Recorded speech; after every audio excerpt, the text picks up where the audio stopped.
Halo guys, ketemu lagi dengan saya Babe Yudi. Di video kali ini saya akan membahas kipas radiator mati, mesin jadi panas. Tentunya bahaya sekali ya. Dengan keadaan seperti ini, kita lagi di perjalanan, indikator panas mesin menyala, tanda overheat. Ternyata kipasnya mati. Ini kalau didiamkan bisa eh, jebol ya. Oke, kita bahas saja penyebab kipas radiator mati. Oke, yang pertama kita buka tangki, kita copot tangki dan sayap-sayapnya. Oke, kita copot tangki dan sayap kanan kiri ya. Yang pertama kita cek adalah uh, satu, cek relay kipas radiator. Nah, kita cek relaynya di sini. Ini ada 3 relay ya. Ada relay kipas radiator, ada relay lampu sen, dan ada relay starter. Nah, ini dia yang paling bawah, relay kipas radiator. Kita posisi on, kunci kontak, lalu kita mainkan stop engine-nya. Nah, tombol ini kita mainkan ya. Jadi kunci kontak on, kita mainkan stop engine dan sambil kita pegang relay kipas radiator. Jika dia berbunyi cetek-cetek atau berasa di tangan kita yang kita pegang, itu jadi ada uh, efek kejut ya, berdetak. Nah, itu berarti kipas relay kipasnya itu normal dan bekerja masih fungsi. Jadi kalau tidak bisa membedakan mana relaynya, ya kita coba aja, kita pegang ketiga relay tersebut. Oke, yang kedua cek kabel kipas dan termosensor. Ini kabel-kabelnya kita harus cek juga semua. Jadi kita harus cek kabel termosensor dan kabel kipasnya. Nah, ini kebetulan kabel termosensornya putus ya. Jadi kita harus sambungkan dengan baik dengan solasi listrik tentunya. Jadi bukan hanya kipas radiator, jadi cek juga kabel termosensor ini ya. Jadi sangat penting untuk memberi sinyal ke kipas radiator. Ini menyala atau tidak, cek kabelnya. Ada yang putus atau tidak, terkelupas atau tidak. Karena kabel kipas dan kabel termosensor ini sangat penting untuk memberi sinyal kipas menyala. Jadi kita cek kabelnya ya.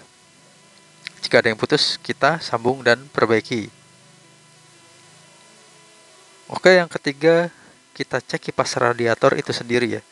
Jadi kipasnya ini kita cek, dia bisa mati kenapa, tidak berfungsi kenapa, bisa jadi dari dinamonya sudah tidak berfungsi atau sudah mati. Jadi biasanya dinamonya yang tidak berputar ya. Oke, caranya adalah kita hubungkan pada aki langsung ya. Syaratnya adalah akinya harus bagus, masih kuat starter. Nah, jadi kabel kipas ini kita hubungkan ke aki, kita langsung hubungkan ke aki langsung. Caranya bagaimana? Kita butuh kabel ya, nanti kita sambungkan kabelnya ke kutub positif dan negatifnya si aki. Oke, yang pertama langkahnya adalah kita buka soket kabel kipas radiator. Nah, ini soketnya ya. Kita lepas terlebih dahulu. Jadi soket yang bagian bawah ya, yang terhubung pada kipas, jangan tertukar atau terbalik. Jangan soket kabel bodi kita sambungkan. Jadi kabel bodi ketemu aki nanti ya koslet.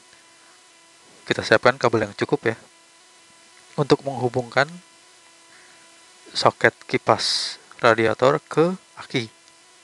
Kayak seperti ini sudah disambungkan dari soket kipas radiator menuju ke aki. Lalu kita cek apakah kipas menyala atau tidak.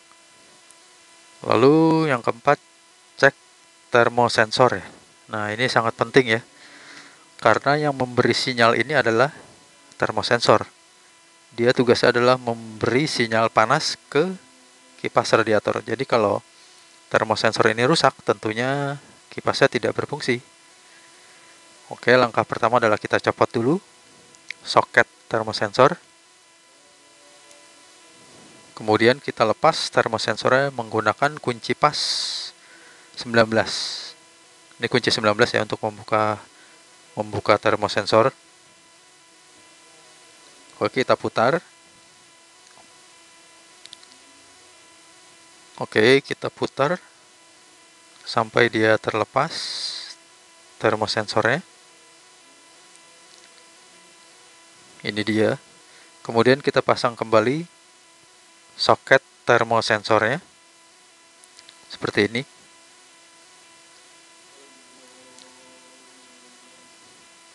Kemudian kita kunci kontak on ya. Posisi kunci kontak harus on.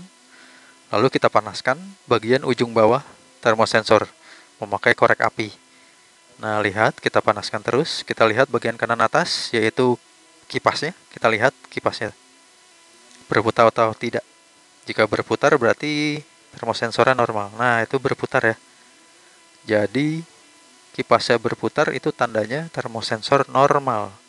Karena sudah kita panaskan dengan korek api. Jadi cara kerjanya adalah jika dia mesin panas saat di perjalanan, jadi termosensor ini memberi sinyal ke kipas radiator, kemudian kipas menyala. Jadi seperti itu cara kerjanya. Jadi penting sekali untuk termosensor ini. Oke, normal ya. Oke, sekian video dari saya cara mengecek kenapa kipas radiator bisa mati. Jadi ada beberapa sebab ya yang sudah kita bahas tadi. Oke, sekian video dari saya. Jangan lupa dukung terus channel saya, subscribe, like, dan komen. Kemudian nyalakan lonceng. Dan akhir kata saya ucapkan terima kasih.